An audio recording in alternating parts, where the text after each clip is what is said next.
prediksi. Netflix itu juga adalah recurring model yang seksi. Gua tahu nih kira-kira Netflix kuartal depan dapat duit berapa, karena gue tinggal hitung jumlah subscriber-nya, growth subscriber-nya, dikali harganya, selesai. Jadi ketika dia butuh influx cash untuk misalnya, oh ini ada film yang bagus nih, hajar, dar beli. Ini ada yang bagus nih, dar beli. Kan dulu mereka begitu, mereka bikin recurring revenue, makanya mereka berani. Ketika ada, oh ini ada potensi series yang bagus, House of Cards, oke gue beli, jedar, hajar. Lihat ini bagus, jedar, hajar lagi, bikin original series. Karena mereka punya influx of cash, mereka tahu dapat duit terus setiap bulannya dengan subscription model ini. Sama seperti Bloomberg ya, gampang sekali ya, karena dia recurring gitu. Gua ini harus bayar 500 juta per tahun ke Bloomberg. Gue tidak bisa kalau gue tidak pakai Bloomberg gitu. Karena itu sangat berharga untuk gue. Jadi gue harus bayar terus gitu. Kedua ya, pattern keberhasilan itu tadi yang gue sebut juga, pricing power. Kemampuan untuk menaikkan harga suka-suka, ini adalah kemampuan terkuat di bisnis. LV, suka-suka aja dinaikkan harga. Semua brand luxury itu sama, memiliki trait ini. Jadi kalau tanya, mahal mana? Valuasi yang jualan cuma baju biasa begini atau baju luxury? Baju luxury pasti lebih mahal. Dan pricing power ini biasanya similar dengan kekuatannya ya dengan yang namanya branding. Jadi makin besar mereka spending biasanya. Contohnya seperti L'Oreal ya, kita lihat mereka banyak sekali spending di advertising. Kenapa? Supaya mereka bisa ngambil yang namanya pricing power ini. Ini di dunia skincare juga semuanya sama. Gue kan suka dengar di Indonesia ada yang bilang, oh ini overclaim, itu overclaim. Itu kalian bodoh dan nggak mengerti bisnis. Terserah orang mau harganya itu berapa. Karena itu adalah pricing power yang dimiliki oleh brandnya. Kalau lu butuh brandnya, lu pakai brandnya. Pattern yang muncul lagi adalah scale advantage ya. Jadi bisnis yang makin dia scale ya, makin ada advantage untuk bisnisnya. Contohnya Coca-Cola, makin dia scale-nya besar, makin murah di distribusinya. Contohnya seperti Zara, makin banyak outletnya, makin dia bisa tuker-tuker ya. Lu nggak akan bisa bikin retail berkompetisi dengan Zara. Karena baju yang hari ini nggak laku di Indonesia, dia bisa pindahin besok juga langsung ke Vietnam. Dia bisa mainin inventory di cara yang lu bahkan nggak mau paham cara mulai mikirnya seperti apa. Jadi lu tidak bisa berkompetisi dengan Uniqlo seperti Zara, tidak bisa. Jadi perusahaan itu yang paling bagus adalah yang punya skill ya dan juga memiliki leverage ini, yaitu subscription model. Dia recurring, predictable cash flow. Gue gampang ngitung cash flow-nya. Pattern selanjutnya dari perusahaan yang gue lihat berhasil adalah memiliki level hutang yang rendah. Bahkan kalau kita lihat perusahaannya sekelas Nvidia itu level hutangnya rendah sekali. Nah perusahaan-perusahaan ini yang memiliki level hutang yang rendah ini biasanya perusahaan yang paling seksi untuk gue ambil. Karena mereka yang jago melakukan capital allocation, manajer-manajer yang lihai dan jago untuk melakukan alokasi capital ini. Tidak butuh yang namanya hutang. Hutang itu justru menurut gue mengelevasi resiko ketika manajemen itu melakukan blunder atau kesalahan. Jadi kalau mereka melakukan bisnis dengan basis hutang, tapi mereka melakukan blunder dalam operasional, ini akan menjadi pedang mata dua yang justru itu resikonya naik 2 kali lipat. Dan gue tidak suka yang begini-begini. Karena bisnis yang banyak berhutang ketika krisis terjadi, sama seperti di pantai. Lu semuanya berenang telanjang gitu kan, bisnis pada berenang telanjang, ngutang banyak-banyak ketika krisis, ombaknya surut, langsung kelihatan mana. Nah ini yang berenang telanjang. Gue nggak suka pegang bisnis atau punya bisnis yang seperti itu, yang berhutang. Memang banyak perusahaan dengan high operating leverage, tapi ini bukan cup of tea gue. Ini kan gue bilang cara gue, ya terserah lu. Kalau lu mau belajar kayak private equity yang suka doyan mainnya pakai M&A dengan leverage buyout ya suka-suka lu. Tapi gue sangat menghindari yang namanya hutang. Dan kita akan masuk ke segmen bisnis yang terakhir ya. Kita udah belajar fundamentalnya, kita belajar juga pattern keberhasilannya. Sekarang kita lihat jurangnya ya. Jadi kalau udah tahu fundamental ya kan, lu tahu pattern, oh ini yang berhasil enggak, ini recurring, oke? Ini yang mana yang berhasil, yang punya pricing power. Nextnya adalah apa? Kita lihat kemungkinan dia matinya. Karena nggak bisa cuma positif, lu harus lihat kemungkinan dia matinya. Jurangnya dari bisnisnya apa? Nah jurang bisnis yang pertama ini gue akan kasih nama sindrom boiling frog ya. Sindrom kodok yang direbus. Jadi kodok itu kalau direbus dia kagak tahu dia tuh lagi direbus ya. Dan tiba-tiba mati aja begitu dia kan, mati mateng gitu kan, diam aja gitu. Air tanam panas ya ngasuh. Nah jangan jadi bisnis yang boiling frog ini. Bisnis itu harus grow ya, 10% per tahun, 20% per tahun. Bisnis yang tidak berkembang tahun ke tahun adalah bisnis yang mati. Jadi lu kalau punya bisnis nih, omsetnya 100M. Tahun depan itu nggak jadi 110, nggak jadi 120. Tapi justru turun jadi 60. Itu lu udah jadi kodok yang direbus. Jangan lu tunggu lagi tahun depan, yang penting sama lagi seperti tahun lalu, 60 lagi, jadi 100, 60, 60. Nextnya itu 40, 40, 30, 20, 0 habis itu ya. Bisnis yang tidak berkembang atau bisnis yang stagnan adalah bisnis yang mati. Ini kalian harus camkan di otak gitu. Bisnis yang tidak berkembang adalah bisnis yang mati. Jangan pikir, oke gue bikin 100 miliar lagi sama kok seperti tahun lalu. Enggak, bisnis lu tuh kodok mendidih. Jadi gue kalau lihat laporan keuangan yang kayak kodok mendidih ini, gue jauh-jauh. Karena gue tahu tahun depannya akan lebih susah lagi balikin momentum. Karena momentum itu susah untuk di-create di bisnis. Contoh ini, Tesco ya, pemain retail paling kuat di UK tahun itu. Lu lihat apa yang terjadi dengan Tesco, mulai anjlok lama-lama. Contoh kita lihat, Sritex ya. Sritex itu tadi udah melanggar tuh yang gue bikin. High operating debt leverage itu. Jadi gue gak suka perusahaan yang bergantung paling banyak sama hutang. Karena kenapa? Ketika surut kan sekarang kan, ombaknya udah surut nih ya kan. Karena ini emang banyak, kelihatannya keren bisnisnya. Surut sekarang apa yang terjadi ownernya? PHK, bangkrutin perusahaan. Berenang telanjang. Gue dari dulu bisnis kayak itu kagak seksi. Pricing power kagak ada, margin gak ada, asset heavy, operatingnya perlu banyak orang. Itu gue jauh-jauh deh, lu suruh gue invest itu, enggak, sorry ya gitu, nggak mau gue. High operating leverage, manajemen gak ngerti gimana caranya melakukan capital allocation, itu sama dengan bisnisnya bangkrut. Itu dia kodok yang kerebus. Jurang kedua adalah red flag di akuntansi. Akuntansi itu adalah bahasa bisnis ya. Lu kalau nggak ngerti banyak yang gue ngomong kayak capex itu capital expenditure itu apa, lu mending gak usah bisnis ya. Buat yang bilang lu bisa bisnis tanpa akuntansi itu orang goblok. Lu harus ngerti akuntansi itu di luar kepala. Pasti ada tadi beberapa yang gue ngomong di sini yang lu tidak paham. Itu bagus lu ulang belajar dulu. Lu jangan coba mulai jualan oil shop, bikin baju itu jangan, pasti bangkrut. Karena lu nggak ngerti bisnis. Bahasa dari bisnisnya kayak gue ngomong bahasa Indonesia nih, nyampe ke kuping lu nih. Bahasa dari bisnis adalah bahasa akuntansi. Lu kalau nggak bisa bedain ya antara laba bersih dan free cash flow itu apa?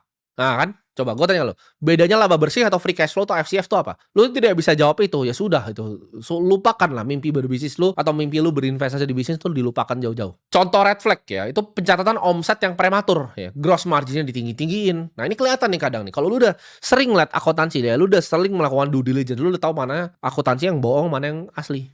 Biasa mereka manipulasi juga statement cash flow-nya. Accounting red flag ini udah pertanda berat. Ini gue bilang ini udah kritis nih ya. Ini kodok merebus, udah direbus nih. Ini udah pertanda kritis bahwa bisnisnya udah mau masuk jurang. Dan menurun udah pastinya. Karena kenapa dia harus palsuin laporan keuangannya? Karena bisnisnya menurun. Jadi margin ditinggi-tinggiin, top line dibesar-besarin. Contohnya seperti apa? Seperti startup makan ikan itu. Dari awal keluar omsetnya segitu, gue udah kagak percaya gitu. Gue orang bisnis, gue bukan orang goblok. Gue pasti tahu ini nggak bener. Dan bahkan nih kalau lucu ya, di komunitas teman-teman gue yang pengusaha juga, kita udah ngomongin jauh sebelum beritanya keluar bahwa ini startup penipuan. Kita udah tahu itu penipuan. Kenapa? Karena kita orang bisnis, kita bukan orang goblok gitu. Kita tuh sama-sama orang yang punya bisnis yang omsetnya triliunan juga. Gak mungkin jualan begitu triliunan gitu loh. Kita tahu seberapa besar duit triliun tuh, omset triliun tuh besar sekali gitu. Kita harus bikin outlet banyak sekali gitu, jualan banyak sekali botol gitu untuk dapat duitnya segitu. Ini cuma bikin makan ikan duitnya triliunan, itu pasti fraud. Nah, jurang bisnis selanjutnya adalah dependency ya, ketergantungan. Jadi bisnis yang ketergantungan pada kontrak pemerintah contohnya. Itu bisnis yang tidak pernah akan gue sentuh. Bro, gue ada ini, gue mau apa, bikin electric vehicle, bla bla bla bla, mau ada bus, ada ini kerja sama nih sama pemerintah. Udah lu bikin sendiri aja bisnis lu, nggak usah ajak gue investasi. Nah, jadi yang mau ngajak gue investasinya bisa juga nih nonton video ini, biar lu tahu nih bisnis kira-kira yang mau gue taruh duit yang kayak gimana. Begitu tuh nggak akan pernah gue sentuh ya. Bro, ini begini nanti terminnya udah, nggak usah. Gue tidak mau punya perusahaan yang suatu waktu ya top line-nya itu bisa berubah karena kebijakan politik itu berubah. Jadi bisnis gue berubah, enggak, no thank you. Jurang bisnis selanjutnya adalah inovasi teknologi. Ketika bisnisnya tidak bisa berkembang secara teknologi, Nokia tidak bisa berkembang, BlackBerry tidak bisa berkembang, itu digantikan seperti perusahaan-perusahaan seperti Apple. Sama seperti Tesla, kalau mereka kalah bakar duit sama BYD, mobilnya udah bisa lompat-lompat, udah bisa masuk air, udah bisa muter, bakal mati Tesla. Lu akan lihat nih, Tesla akan mati gue bilang. Penjualan di Cina yang pertama akan mati itu di Cina dulu. Cina bisa mati, Eropa juga mati, karena Cina masukin mobil ke Eropa, ya itu lalu di US mati. Gak perlu cenayang gue untuk lihat Tesla tuh perusahaan yang gagal pasti ke depannya. Karena dia main di game manufacturing. Kan dia energi kan dulu. Solar City yang dibeli sama Elon Musk dikonsolidasi ke dalam Tesla kan. Jadi Tesla tuh adalah bisnis solar dan juga bisnis mobil. Sama autonomous robot. Itu semua kan digantiin sama Cina karena mereka menang di sana. Dan yang terakhir yang bisa bunuh adalah shifting consumer preference. Kemauan konsumen yang memang sudah shifting kemauan mereka. Contoh, orang misalnya di YouTube tuh tidak mau lagi nonton artis yang isinya sampah. Nah, artis yang isinya sampah ini akan mati. Mereka akan lari ke yang edukasi. Ini misal contoh ya, shifting consumer preference-nya. Atau contoh, dari artis yang misalnya dulu laku ya, mereka suka ngebadut, laku, lalu 3 tahun lagi ada artis yang lebih seru lagi, atensinya pindah. Nah, itu shifting consumer preference. Dan artis yang lama ini mikir, kok gue YouTuber gak laku ya? Kok gue gak laku lagi ya begini ya? Yang dulu misalnya subscribernya 20 juta nih, tapi viewernya cuma 100 ribu.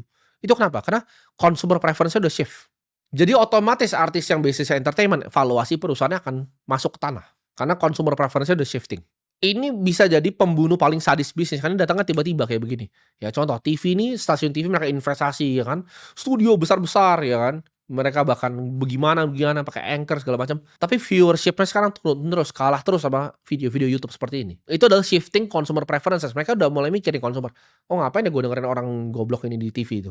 Kenapa nggak dengerin praktisi langsung yang sharing di YouTube gitu? Nah itu udah mulai berubah tuh behavior konsumernya. Contoh, ke depannya menurut gue kan konsumer itu akan males untuk transfer 200 juta doang gitu ke luar negeri. Itu nunggu 7 hari gitu loh. Atau mau transfer 1 miliar ke saudara sendiri, itu susah. Mesti datang ke bank dulu untuk transfer. Itu nanti consumer preference akan berubah. Orang akan mau pindah ini, oke? Dia punya IDR yang dalam bentuk stable coin, dia pindahin ke wallet temennya, cepet sedetik pindah gitu ke Amerika. Atau dia kerja misalnya di Hong Kong, dia mau transfer ke ibunya di Indonesia, pakai stablecoin rupiah, dari exchange di Hong Kong kirim ke exchange ke Indonesia, sedetik pindah. Consumer preferences dalam segi uang, itu menurut gua dalam 10 sampai 20 tahun ke depan itu akan berubah. Atau iklan deh sekarang. Orang lebih pilih naruh iklan di depan YouTube sini atau di depan Instagram lu ketika lu scroll, dibanding di billboard di jalan. Makanya kalau lihat billboard di jalan tuh udah kosong tuh, ada nomor telepon tuh. Itu perusahaannya pasti udah kebakaran jenggot semua, mereka udah jual space-nya murah-murah. Ketika gua tanyain kadang itu murah banget. Kenapa? Karena nobody gives a fuck lagi about billboard. Orang matanya nggak gampang lihat lagi. Kenapa billboard dulu laku? Karena dulu orang nggak main handphone. Smartphone nggak kayak sekarang, masih BlackBerry, Nokia. Sekarang kalau misalnya orang nyetir udah nggak mau lagi, mereka ambil denger podcast gitu, ambil denger lagu. Mereka nggak ngeliatin kiri kanan lagi. Atensinya udah berubah. Itu namanya shifting consumer preferences. Jadi itu adalah jurang-jurang bisnis. Ketika customer itu punya preferensi yang berbeda. Ini pun gue wanti-wanti ke anak-anak di grup ya. Misalnya kalau di Holy Wings. Suatu saat menurut gue itu customer preferences akan beda. Manusia akan lebih pengen hidup sehat lagi. Jadi makanya kita akan Holy Wings Group akan shifting nih. Main ke wellness dan segala macam. Karena consumer preferences ketika berubah itu cepat sekali dan langsung bahaya ke bisnis yang besar. Jadi antara bisnis itu bisa beradaptasi atau mereka mati. Jadi kalau lu master 3 ini ya, seorang bisnis. Makanya gue bisnis apakah gampang atau sulit? Sulit. Gue tanya, ada nggak bisa guru bisnis yang ngajarin lu begini gitu, yang buka-buka kelas bisnis tolol itu ada yang bisa ngajar seperti ini? Nggak ada. Karena mereka nggak punya bisnis yang triliunan. Mereka tidak tahu cara operasi bisnis triliunan. Mereka tidak punya fund yang berinvestasi di bisnis yang triliunan. Itu semuanya sudah gue lakukan gitu loh. Jadi ini semua based on expertise gue, based on experience gue. Lu master 3 ini, capital allocation, lu lihat misalnya gimana caranya bisnis yang sukses itu seperti apa. Contoh-contohnya, dan lu lihat jurangnya ini apa aja. 3 ini lu master, lu akan jadi investor yang sangat jago. Lu tidak perlu baca buku apapun, lu tidak perlu belajar dimanapun. Lu tonton video ini ulang 20-30 kali sampai masuk ke otak lu, sampai lu paham. Lu bikin bisnis sendiri based on semua yang gue ajarin di sini. Bisnis lu 100% sukses.